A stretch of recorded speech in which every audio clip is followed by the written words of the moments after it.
Bonsoir. À l'occasion des 30e rencontres de culture et cinéma, nous avons le plaisir d'accueillir Laura Piani, réalisatrice, et Gabrielle Dumont, productrice, pour votre film qui s'intitule Jane Austen a gâché ma vie. Une comédie romantique, n'est-ce pas? Absolument. Est-ce que vous pouvez nous expliquer comment vous est venue l'idée du scénario et de ce film, s'il vous plaît? Alors l'idée m'est venue d'un lieu d'abord. C'est la librairie anglophone Shakespeare Company à Paris, dans le quartier latin, près de Notre-Dame, dans laquelle j'ai travaillé pendant des années quand j'étais étudiante en cinéma et jeune scénariste. Et donc c'est un peu une famille de libraires, d'artistes voilà, qui ont passé des années avec moi dans cette librairie à recommander des livres à des clients de passage. Et j'ai eu très envie de filmer ce lieu et de réfléchir à un personnage qui serait une libraire qui trouverait refuge dans une librairie et qui à la fois serait dans une vie littéraire, romanesque, entourée de livres, et puis en même temps aussi dans une espèce de prison, puisqu'en fait elle serait complètement bloquée, elle aurait peur de tout. Voilà, donc j'ai commencé à réfléchir à un personnage de libraire. Et puis ensuite, l'idée d'une résidence d'écriture et d'un voyage en Angleterre est arrivé au cours du développement du scénario. Et donc c'est vraiment l'histoire d'une femme qui fait un voyage, qui se libère, qui fait face à son désir, à un deuil, et qui va trouver l'instrument de sa propre libération à travers l'écriture. Cette libraire, c'est Agathe. Absolument. Et est-ce que Agathe a des points de similitude avec vous, peut-être? Elle en a beaucoup, mais je dirais qu'il y a des points de similitude avec j'ai des points de similitude avec tous les personnages. Tous. Tous. Y compris y compris les personnages masculins. Y compris les masculins, Super. y compris les gens plus âgés, y compris l'enfant. Enfin, je crois que j'ai mis un peu de moi chez tout le monde. D'accord. Et donc, Gabrielle, comment est-ce qu'on décide d'accepter le projet d'un premier long métrage?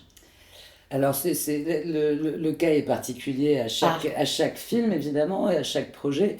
Je dirais que c'est avant tout, de manière générale, une rencontre humaine en ce qui me concerne, et des connivences, des envies communes.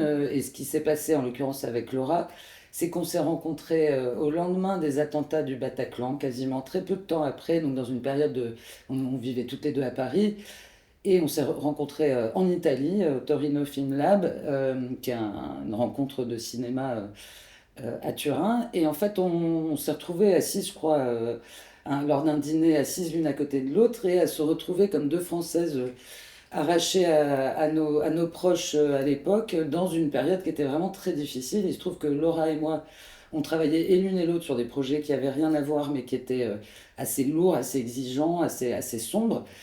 Et on sait tout de suite, je suis à peu près certaine que c'est Laura qui m'a dit, mais moi mon rêve j'ai des rêves de comédie romantique, on a besoin de faire des films qui font du bien, notamment dans des périodes où ça va pas trop. Et puis on a sympathisé sur les quelques jours qu'on avait passés ensemble à Torino. On a pris un long trajet de train au retour Paris, on a achevé de sympathiser, on s'est échangé nos coordonnées, et ensuite on s'est retrouvés avec joie régulièrement pour papoter, pour continuer de trouver des connivences, hein, de cinéma, mais aussi humaines. Et puis, avec par ailleurs la coquetterie d'arrêter de fumer, qui n'a pas super bien marché. Non, ni pour l'une ni pour l'autre. Il va falloir continuer, persévérer. Et en fait, Laura, très vite, on a eu envie de travailler ensemble. Moi, il se trouve qu'en tant que productrice, j'ai tendance à d'abord faire confiance à un metteur en scène, quelqu'un qui réalise les films, puisqu'il me semble, en tout cas j'ai la prétention de penser que je peux aider à développer un scénario par mes propres, comment dire, mon propre accompagnement, mais aussi parce que j'ai des tas de gens autour de moi qui peuvent nous aider à mettre sur pied un scénario quand un réalisateur est moins auteur, entre guillemets, que réalisateur. Et là, c'est exactement l'inverse. Laura, à l'époque, s'assumait, je vais dire, en tant que scénariste, et il n'y avait aucun doute là-dessus, et j'ai très vite vu des travaux que tu avais pu écrire. Et donc, je dirais que l'originalité, ça a été de se lancer, de décider, parce qu'on s'entendait bien et qu'on avait toutes les deux envie d'un film qu'on connaissait pas encore, qu'on a décidé de travailler ensemble sans que Laura projette de réaliser le film dans un premier temps. Et ça a été un immense plaisir puisque l'aboutissement de notre collaboration devait être le scénario. Donc on a pris du temps, on a pris du plaisir, parce qu'a priori notre collaboration et notre amitié naissante allait s'interrompre au moment où un réalisateur prendrait en main Mhm. le scénario pour se l'approprier, ce qui je suppose est toujours difficile pour un scénariste, même quand c'est son métier.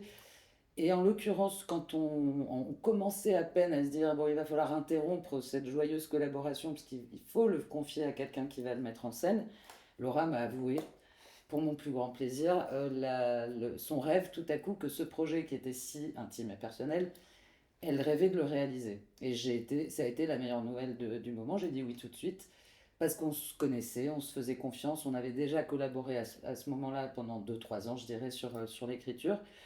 Donc cette décision a beaucoup changé de choses et notamment a mis un petit peu sur pause ce projet de long métrage parce que on était d'accord que Laura devait faire un court métrage pour avoir vraiment fait tout le processus de fiction, transformer ses mots en images, la fabrication, le tournage, la post-production. Et donc ça nous a, ça a pris, en fait c'est allé assez vite, mais ça a impliqué que le projet de long métrage se mette un petit peu plus de temps à prendre forme, à ce qu'on puisse avoir les outils pour convaincre les financiers et les fonds de bien vouloir nous faire confiance sur ce film. Voilà. Parce que c'est vrai qu'au départ, vous êtes plutôt scénariste ou vous avez beaucoup travaillé Totalement, l'écriture, c'est ça? totalement Et scénariste. comment vous êtes venue l'idée de devenir réalisatrice? Vous aviez déjà un premier court-métrage? Alors non, en fait, vraiment, c'est l'écriture de ce long métrage, c'est cette histoire. D'accord. Je pense que c'est vraiment, pour être très honnête, c'est cette histoire qui m'a choisie. Waouh. J'avais pas de désir de réalisation avant. J'étais très heureuse comme scénariste, avec évidemment des moments de deuil, parce que c'est dur de confier des histoires personnelles. Mais en même temps, j'ai eu aussi des grandes joies de voir des acteurs, des metteurs en scène sublimer ce que j'avais écrit aussi. Donc j'étais très heureuse dans cette vie-là. J'étais consultante, j'enseignais la dramaturgie aussi. Le monde du récit m'allait très bien. Et puis en fait, je pense que c'est à la fois la confiance avec ma productrice, cette collaboration. Il y a des collaborations qui donnent des ailes comme ça, où on se dit, tiens, en fait, peut-être que je peux y arriver. Peut-être que j'ai quelque chose à dire jusqu'au bout dans cette histoire-là. Et puis le fait que je sois si proche du sujet, c'est-à-dire que cette librairie à Paris, c'est un endroit où j'ai passé des moments très importants de ma vie. C'est un endroit où ils sont très sollicités pour des tournages qu'ils refusent Mhm. systématiquement. Et moi, je savais que par exemple, je pourrais y tourner parce que je les connaissais. Et donc, en fait, puis j'avais des enfants aussi, un peu plus grands. Et finalement, quand on est une femme et qu'on a des enfants, et ben, la question de quand est-ce que c'est le bon moment pour plonger dans un film, c'est-à-dire partir longtemps, ne faire que ça, ne penser qu'à ça, elle se pose. En fait, on n'en parle Mhm. pas assez, mais elle se pose cette question-là.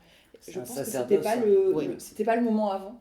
J'avais besoin de vivre cette période-là de ma vie d'abord, et cette période, elle était parfaite avec l'idée d'être scénariste. Voilà.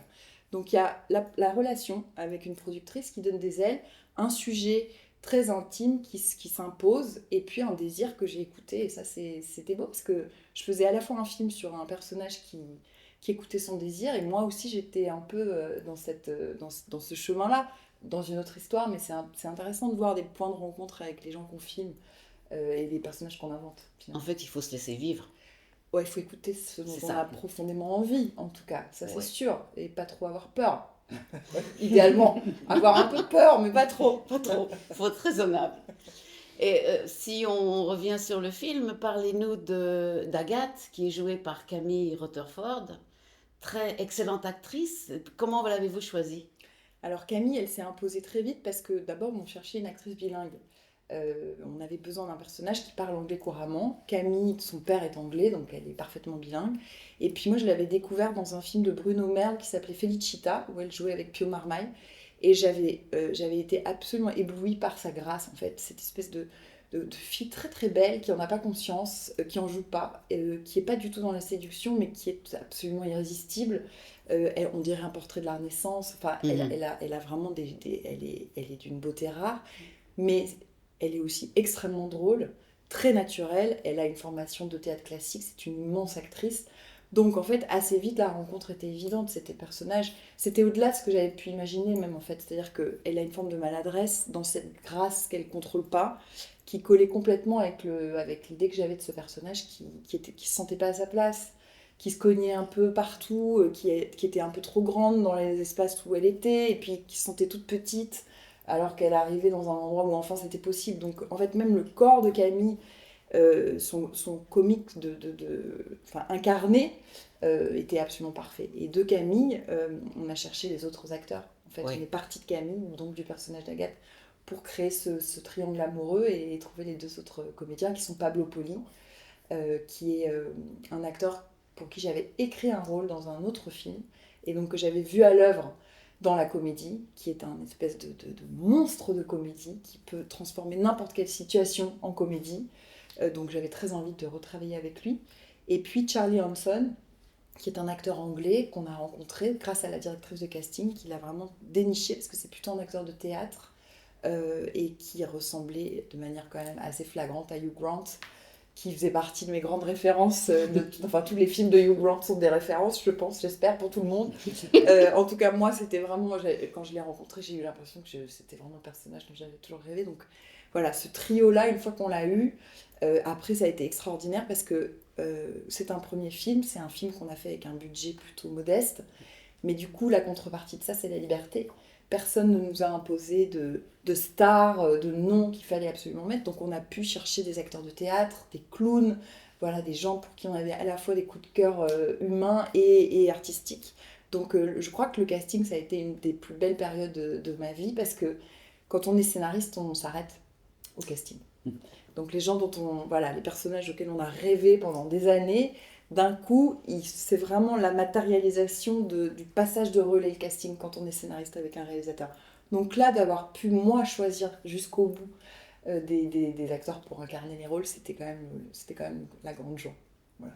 Vous avez adhéré aussi rapidement Absolument. et aussi Mais en plus, je pense que 100%. mon rôle de productrice, il est d'être au plus près des désirs de la réalisatrice, enfin de l'auteur et de la réalisatrice, parce que moi, je peux éventuellement anticiper des galères, entre guillemets, notamment sur un premier film, des galères par lesquelles je serais passée moi déjà en tant que productrice ou auxquelles j'aurais assisté.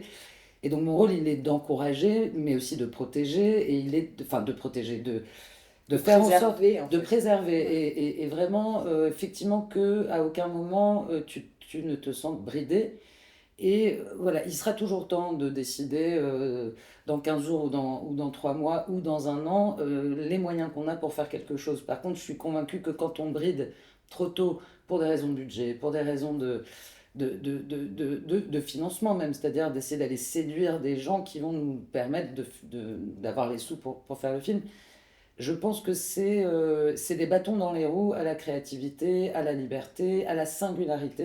Et je pèse mes mots, c'est une comédie romantique évidemment extrêmement personnelle et originale, mais on aurait pu, à différents endroits, Laura ou moi, être tentés de rejoindre de manière plus flagrante des films qui, parce que ça rassurait un distributeur, parce que ça rassurait la perspective d'exploitation du film, et donc rassurer les financiers qui en amont nous donnent l'argent qu'il faut pour faire le film.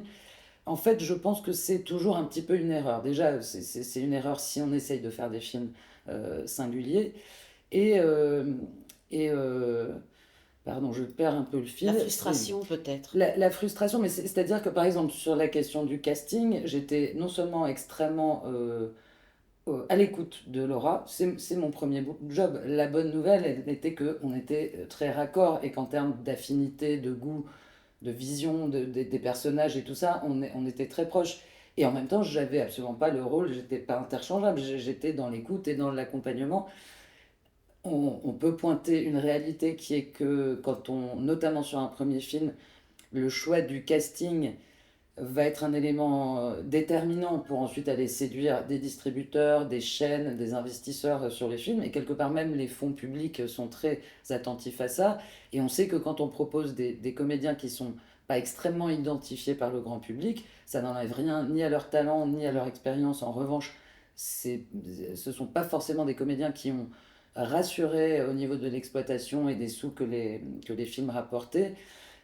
Et ça, je le sais, très très rapidement avec Laura, on s'est mis d'accord sur cette réalité qu'on voulait privilégier la justesse, la singularité, la spontanéité, enfin les instincts créatifs de Laura.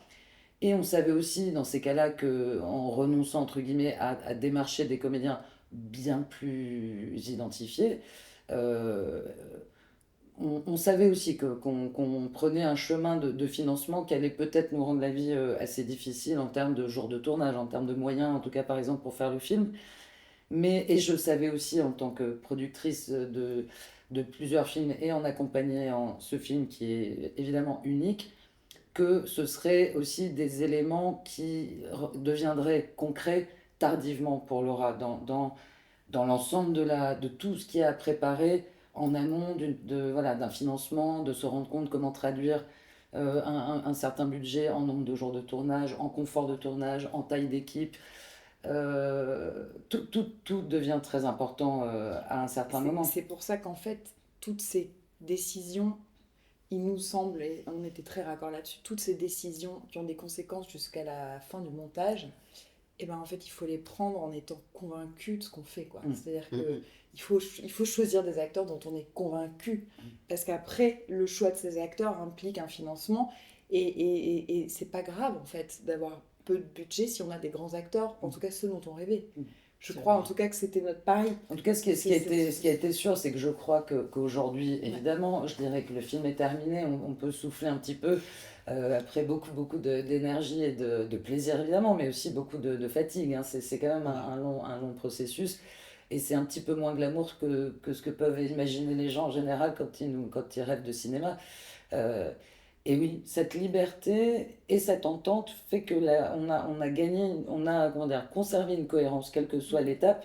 Et c'est cette cohérence qui, je crois, permet au film, bon déjà, avant tout, à Laura d'avoir, malgré les aléas du direct, malgré le manque de moyens, réussi à trouver sa propre grammaire de tournage, sa grammaire de montage, la manière dont comme tu disais tout à l'heure très joliment, et c'est vrai que c'est le film qui t'a choisi, et par exemple, une fois qu'on avait tourné, la messe était dite, la matière est là, les sons et les images sont là, tu as réussi à nouveau à nouveau à obéir quelque part au film que tu crées sous tes yeux, parce que montage c'est une réécriture, et donc c'est évidemment, elle a absolument excellé en montage grâce c'est un grand bonheur pour les scénaristes le montage, parce que c'est une manière de replonger dans la matière du film et de le réécrire, mais avec la contrainte, il n'y a pas mieux pour écrire des images et des sons qui sont là déjà. Donc ça c'est vrai que la collaboration avec la monteuse Floriane Allier a été très très heureuse. On a eu du temps.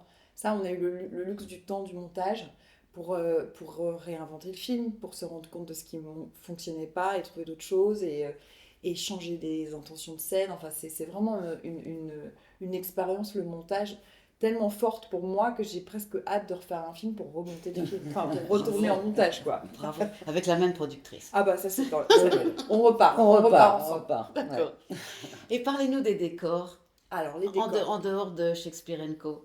Alors les décors, c'était une grande question, les décors, parce que c'est un film qui se passe entre la France et l'Angleterre.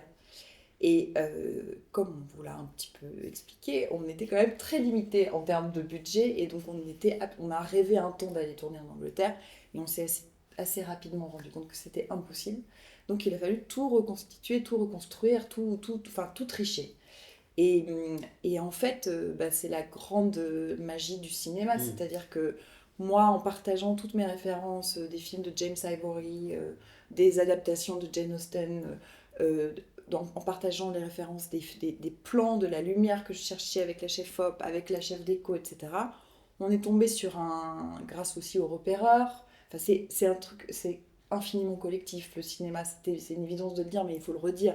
C'est-à-dire c'est un ensemble de plein de petits talents, de plein de petits cailloux qui font que d'un coup, il y a quelque chose qui arrive. Donc un château qui coûte pas cher, où il y a du vieux papier peint. On pourrait être en Angleterre, on pourrait être... Et puis c'est là, en fait. Et là, de ça, on peut complètement tout changer, mettre des vieux canapés en cuir, mettre des fausses fleurs partout et faire croire que c'est le printemps alors que c'est l'automne. Enfin, mais voilà, parce que il y a, moi, une vision très claire des références que j'avais, et puis des gens très talentueux autour qui se sont emparés de tout ça. Donc on a absolument rien tourné en Angleterre. Et même les Anglais nous disent it's very charming. Where did you shoot that Bravo. film? Voilà. Bravo. Et il y a une scène assez fabuleuse dans votre film, c'est la scène de bal. Oui. Comment vous êtes arrivé à faire une scène comme ça, justement, puisque vous dites que les moyens étaient très réduits? Alors la scène du bal, elle est emblématique, je pense, du film. C'est-à-dire que moi, j'avais une ambition folle. Moi, au contraire, je vais Piano, piano. Je voulais que, à ce moment-là du film, qui est donc un film complètement contemporain, avec une héroïne contemporaine, on bascule dans un film d'époque. J'avais donc des références de bal et si je vous dis Amadeus, je rigole pas, quoi. C'est-à-dire que Amadeus avec un petit budget. Et donc on a cherché une salle de bal, puis on s'est rendu compte qu'on n'aurait jamais les moyens d'en faire quelque chose de bien. Donc on a décidé de tourner dans le château, dans l'espace dans lequel on avait déjà le décor pour la salle à manger du château. Et on s'est dit, en fait, ces gens reçoivent, ce sera la salle de bal. Et en fait, avec ma chef-op, on a longtemps discuté de comment on allait d'abord éclairer une scène de bal sans moyens, avec très peu de projecteurs, etc. Et on s'est dit, quand on n'a pas de moyens, on repense à Amadeus et on met des bougies. Et les bougies, elles sauvent le cinéma, en fait, elles sauvent la lumière. Donc ça, c'était un premier élément qu'on a très tardivement trouvé. Et puis ensuite, il a fallu habiller des danseurs et former des danseurs. Sur des grandes productions, il y a des chorégraphes, il y a des danseurs professionnels, les acteurs sont coachés pendant des semaines pour apprendre des chorégraphies. Moi, j'avais rien. Nous, on n'avait rien du tout. Donc, le miracle, et c'est ça qui est aussi hyper beau, c'est qu'un premier film, c'est plein de talents, mais c'est aussi plein de gens qui viennent aider, en fait. Et j'espère qu'on va réussir à maintenir ça. En fait, ce qui s'est passé, c'est que sur le court-métrage que j'avais fait, une comédienne chinoise qui jouait une scène à peine, mais avec qui j'avais beaucoup sympathisé, qui est en fait, grande danseuse de l'Opéra de Pékin, elle est prof de danse à Paris. Et en fait, quelques semaines avant le tournage, vraiment, voire 2-3 semaines après le début du tournage, je lui ai demandé de l'aide. Je lui ai demandé de venir quelques heures, au moins pour former les acteurs, parce qu'en fait, personne ne savait valser. Et je lui ai aussi demandé de l'aide pour trouver des figurants danseurs, parce qu'en fait, on connaissait personne, quoi. Et donc, elle est venue avec tout son réseau de danseurs de salon, et puis en quelques heures, elle a appris à mes comédiens, aux 3 comédiens qui n'avaient jamais valsé de leur vie, à faire les pas fondamentaux. Donc, on s'est retrouvés avec un quart de danseurs de salon, ces 3 comédiens qui étaient terrorisés, mais qui étaient quand même un tout petit peu briefés, plein de bougies partout, et puis en fait, ça a marché. C'est féerique. Ça a marché. Franchement, ça a marché. Moi, je suis hyper heureuse et émue de voir en fait à quel point, heureusement qu'on a eu ces quelques heures de répétition, heureusement qu'on a eu tout ça. La costumière, elle-même, on n'avait pas du tout les moyens d'avoir des costumes d'époque. Tout le monde est habillé, tout le monde est costumé. Elle a loué certains, mais elle les a fait elle-même. Elle est allée acheter des robes chez Guérisol, donc des trucs en synthétique, et elle a cousu des manches bouffantes. Enfin voilà, tout le monde a mis quelque chose. Et ça marche. Voilà. Artisanat. Artisanal. Et c'est tous les niveaux. vraiment, c'est le bon mot, je crois, pour ce film. Et c'est quelque chose qu'on ne serait pas contre un plus grand budget pour le prochain. En revanche, le travail artisanal et le travail d'équipe, c'est quelque chose qui est, pour moi, fondamental, qui fait le cœur du film, en fait. Enfin, l'âme du film. J'espère que tout ça va donner envie au public d'aller voir votre film. Ça sera une très grande réussite. Merci. Merci d'être venu à Vence. Je pense que vous allez peut-être visiter. On est ravis. On y va de ce pas. Ouais. C'est vraiment un honneur. On démarre à peine la tournée, comme on dit. En tout cas, on commence à peine à déflorer le film auprès de vrais publics. Et on a hâte d'être ce soir. Et pourquoi pas revenir au moment de la sortie, d'ailleurs. Parce que c'est Ah vraiment, oui, avec plaisir. y a des régions qu'on fréquente plus volontiers que d'autres aussi. La Côte d'Azur, On revient quand vous voulez. En tout cas, merci beaucoup à vous, Laura. Merci. Merci beaucoup, Gabriel. Merci, Chantal. À bientôt. Merci. À bientôt. Merci, Vence. Merci. Au revoir. Merci à vous.